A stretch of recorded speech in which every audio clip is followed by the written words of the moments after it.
If you guys want to get a post notification shout out, all you got to do, make sure that you subscribe to the channel, click on the bell button to turn on your post notifications, and then comment down below when you're done, and you can get a post notification shout out in a future video. Here's what we'll do. Well, I'll play the same deck as you, and let's just play against each other, and I can kind of like explain stuff as we go along. Should we just try and play to each other, or should we, or should we, or do you want to do it where we just, where I do like a try hard, or do you want me to kind of hold back and explain as you're showing me what it is? No, just try hard and we'll go over the replay. Okay. Just straight up like play me like you normally would play an opponent. All right, I just won't talk then. Good luck.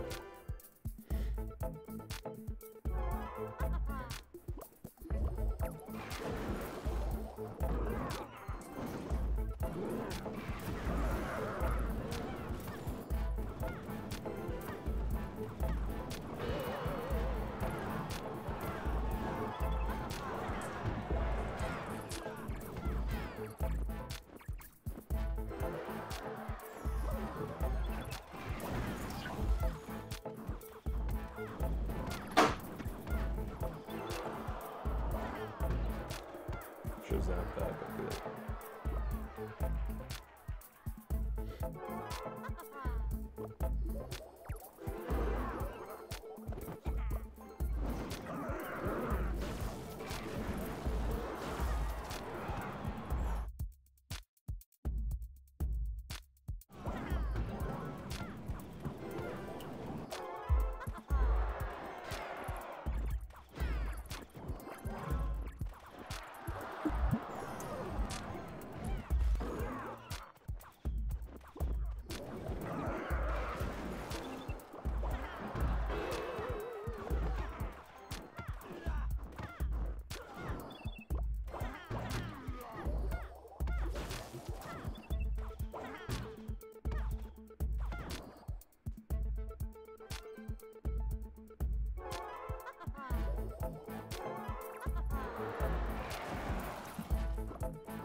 I'll do it. There we go.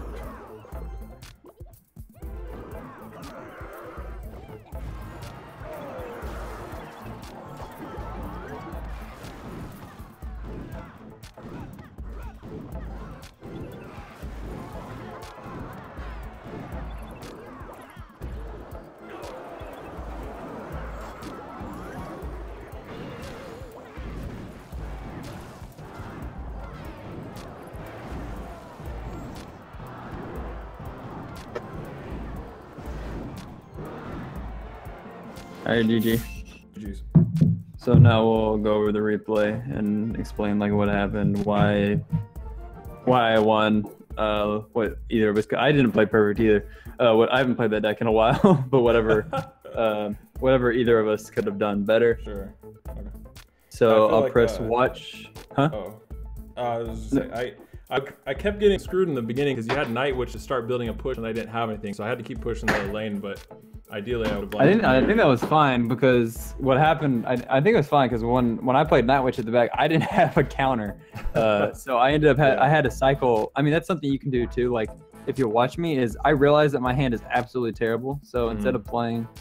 I mean, the first time I tried to play Inferno Dragon, I kind of tried to use Inferno Dragon, but just because I had to. But like I cycle really quickly because I know that I need to do something. But we'll talk about that. Let me hook up my phone real quick because I'll have background noise. Oh, okay. Yeah, so I had to start Night Witch because I didn't want to wait, and my starting hand was garbage. Yeah. And then for you, you can start Ice Golem, or you can react and play like Battle Ram, like I think is what you did. Yeah. Ice Golem Battle Ram is fine. Always try to get your bandit behind the Battle Ram, though. Oh, gotcha. I think that was fine, though, the rush. Yeah. See what I mean? I defended the best I could though. Like I stopped the bandit. That was the main thing. I worried about the battle room last because I knew that I didn't have anything to counter it, honestly. Yeah. And I do have an elixir advantage now because you had to defend my Night Witch, and then I actually got a little bit of bandit damage. I wouldn't have zapped that though because see how behind you are. Yeah. I let myself take damage, so like I didn't stop the battle ram, and it means I was up in elixir. But I did the same thing. I should have saved my Night Witch and played something else because like I'm stuck in the same situation. I think your rush was fine. But basically what I'm doing, yeah, I mean basically what I'm doing, even though see I'm behind in damage, but see how far ahead I am in troops and in elixir. It's because I know when to cut my losses. Because instead of over defending, I'm taking a ton of damage, and now I know I have an elixir lead, so now I'm just gonna shove my troops down your throat. Like whenever I have the opportunity to. So also the thing right there with your bandit is don't focus on the battle ram, focus on my bandit because she's the threat, because the battle ram is more the tank. It does do damage, but do what I did and take out the enemy bandit first, because if she gets a dash out, she's gonna do a whole lot more damage because the battle ram can be taken care of afterwards by that bandit you used to defend typically. And now that you have your Night Witch back in hand, what I'm doing is, like, I didn't even commit to that push because I just can get a poison off. And then I baited out your Night Witch, and now you don't have Night Witch available for a battle ram. Yeah. So now I can play battle ram, and that's what I did there on purpose or whatever. And then same thing, you know, like my bandit is getting a lot of value, and then I get a... I mean, basically, after I got the elixir lead, I never let you go on offense until just now. And now, I mean, my tower's already dead, so I didn't even defend. I just went on offense and traded towers. That's something you can do with basically any deck, is when you know the tower is basically dead, just let it die and take theirs. And then the difference between my taking a tower and your taking a tower was I expended no elixir on defense, and you committed like 7 or 8 elixir just to defending my push, and the result was the same. I took a tower, you didn't, and now that you are down elixir because you defended a push and I didn't, I knew I was up once again, and I rushed the opposite side, and that's what ended the game. Yeah. So really, it wasn't that you played your. I mean, I'd say the one micro decision that you did incorrectly was you didn't take care of my bandits well enough. Yeah. But the rest of it was all macro, which is just like the grand scheme of things, like what decisions you make as opposed to troop placements. The things that I did, and I didn't start the game out that great. Like you got damage, and I should have saved my Night Witch instead of wasting it. I think too is against battle ram, try to plant when you know they have poison, they're going to get value over and over again. Try to plant that Night Witch on top of the bandit that's supporting, and then use everything else to kill the battle ram. In an ideal situation where you have the card you want in hand. Of course, you have to improvise when, like, I started the Night Witch in the back, for example. I don't think your rush was necessarily a bad thing. It was just defending me once I had an elixir lead, which you can defend with an elixir deficit. You just have to do it perfectly. And not against a pro player. I mean that's what I do. So I know how to punish and stuff. But with what I was saying with the macro decisions, it's just know that like every decision you make is gonna impact the game, and if you're smart, they'll know to punish. So, for example, saving your Night Witch for my battle ram when you're in a position to where you're at a significant elixir, not an elixir disadvantage, but when you're at a significant damage advantage, basically all you have to do for the rest of the game is survive. And in that situation, you should think, what do I have that counters his offense that will deny as much damage as possible? So once you know I'm playing the same deck as you, you should know that you can't give me poison value, because if you give me poison value, it gives me damage and it keeps me at a position to where I can stay offensive. If I'm poisoning nothing, or if I'm poisoning like a bandit, that bandit's going to die, but it's probably going to die anyway. If you're playing a Night Witch, it's a card that can counter push, and it can take advantage of an elixir deficit, like if I get behind. So keeping alive, especially a Night Witch, because Night Witch is probably like the best counter pushing troop in the game right now. Yeah. Because it defends really well, and then it summons bats, and it supports the tank really well, and it makes your opponent not only. So basically, if I poison something, I kill the Night Witch on offense, I'm basically getting I don't know, probably like a positive 3 or 4 because if that Night Witch hits survived, I now have to deal with it on defense, and I'm going to have to commit a lot of elixir to kill it. True. So you should try to keep her alive. And what you do, so like a typical combo is I go in with Battle Ram, Bandit, Ice Spirit, or Ice Golem, or something like that. What you can do is, well, if there's an Ice Golem from the Battle Ram, you kind of have to commit your Night Witch because it doesn't kill fast enough with Bandit. I don't know, maybe if you get a Bandit Dash plus Ice Spirit, but I didn't do that in any of those pushes, I don't think so.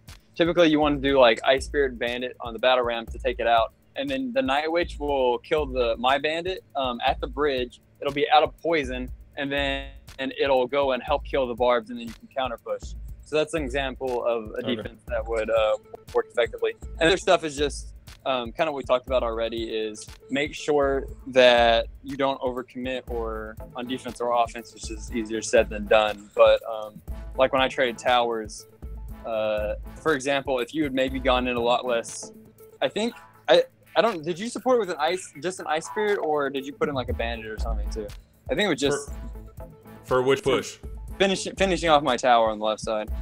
I don't think I went with an Ice Spirit. I don't remember. Okay, well, I was just gonna say, like, if you do finish off a tower, recognize like whether they're gonna commit to defense or not, and make sure that if you are gonna take that tower, don't expend more than you have to. Yeah. And then on defense, like I said, just make sure you recognize like what counters what. So Night Witch, while she just counter Battle Ram, if I had Fireball, she would have been fine because the bats would have gotten value. But since I have Poison, it kills off everything. Try to keep her out of the poison. That's the thing that I saw like in your other games too, is when they do have Poison. Try to keep her out of it. Okay. So I think that's all from that game. But I mean, we pretty much went over everything. And of course, I'm not expecting you to like beat me, or you don't have to, because I'm better than a lot of people in this game.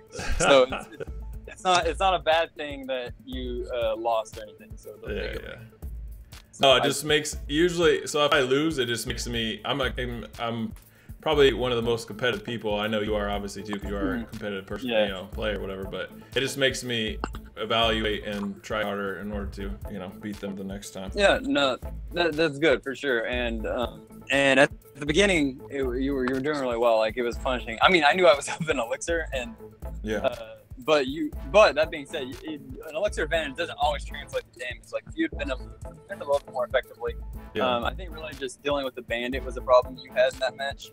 Yeah. And then at the end, it was just like my decisions and to let the tower go. And then I got value. I didn't defend, but you did. What you possibly could have done is, I don't know if it would have worked, but instead of defending for the second tower, because of how we were opposite lanes, you could have maybe gone for 3 crowns. I was thinking about that. It probably would have been a better decision than defending and giving up tower double, because that gave me too much elixir and I just finished off the game right after that. Yeah. That could have been a decision you made. And then, I mean, that may have worked. I'm not absolutely positive that it would have. I think I was already at an elixir advantage, so that helped me. But yeah, I think after basically with how the game played out for you, what you had to do was just defend more effectively. And that comes down to not necessarily true placement, but realizing like what you need to use to counter my main conditions. And so typically you can kind of start pressuring the opposite lane, but because I was going for the same tower.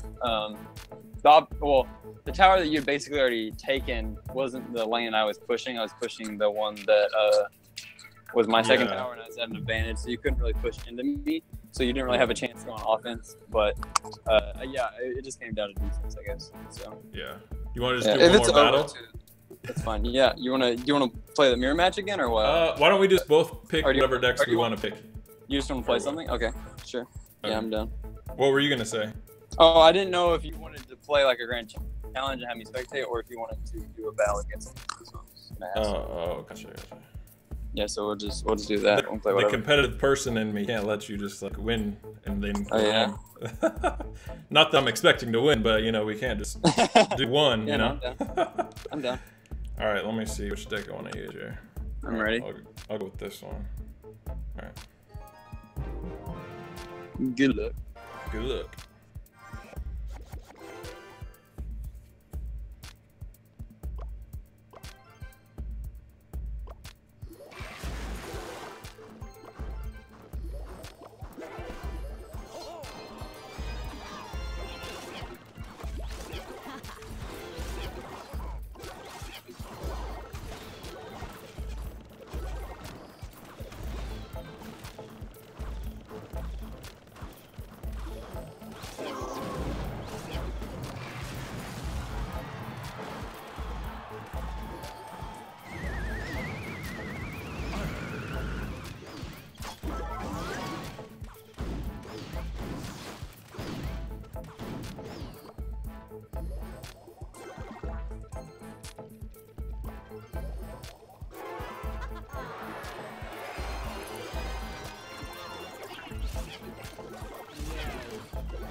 I expected you to drop a hog right.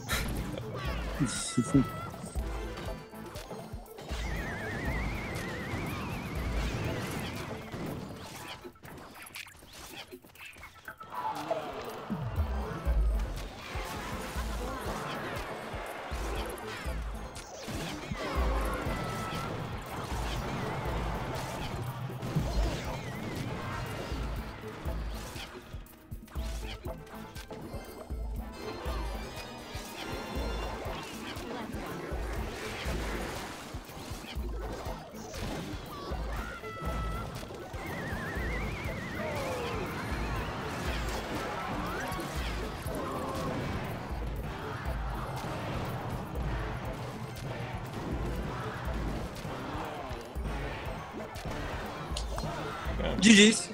Nice. It's hard to play hog against That execution. matchup is basically impossible for me, but Yeah. you played it pretty well. The only things that you made mistakes on was early in the game. You overcommitted on graveyards. Like the first graveyard, I took no damage. I know. I was like, come on. Yeah, you can't go that aggressive because I have goblins and they will completely deny the damage if you don't have poison. Once you have poison, I don't have a graveyard defense because I don't have a knight in that deck. I can't defend graveyard without goblins. I'm countered by your deck in like 3 different ways. You have Tornado, Night Witch for Executioner also, so I can't do a big push and get through because you have Executioner. That's why I was switching lanes constantly. I was trying to. I know my log that hit nothing because I thought your hog was gonna go behind. Yeah, and then also my deck is like kind of spell bait with goblins, and you have poison, log, tornado. So that's a terrible matchup for me. You play it well after like the first graveyard. I mean, that's kind of sometimes that's how it is. So. After that, you played fine. I mean, you played defense really well. Just make sure that until double elixir, you can't just drop against a deck that has like minions or goblins, and once you know this, you can't. I did it twice. Was to where you weren't able to poison. Once it got to double elixir, you were fine. Just make sure you don't go night graveyard or night witch graveyard. You can start them from the back and then graveyard once they're at the bridge, but you can't drop them instantly graveyard because then you don't have elixir for poison. And against my deck or any deck that has like those cards to defend graveyard, you won't be able to you'll basically just give them a big counter push, which it didn't matter because your deck could defend well enough. But that's just against a different deck that maybe wouldn't have worked out as well, I guess. So. Yeah, nice. But, all right, man. I guess I'll peace out now. But for sure, man. Yeah, happy you scheduled and everything. So. Yeah, I appreciate your time doing all that stuff, and again, letting me record our battles. I'm sure everyone will love to see me get, critiqued in a good way. Yeah, no problem. All right. I'll see you around. I'll catch you later. All right, bye. All right, bye. All right, so hopefully you guys enjoyed this video. Again, make sure that you guys check out his page, and if you guys are interested in doing a one-on-one session with him or having him check out some of your replays, he's a great guy to help you guys out as well. So check out, the link will be in the description. But yeah, hopefully you guys enjoyed. If you did, make sure you guys leave a like. I'll see you in the next video, and as always, stay savage.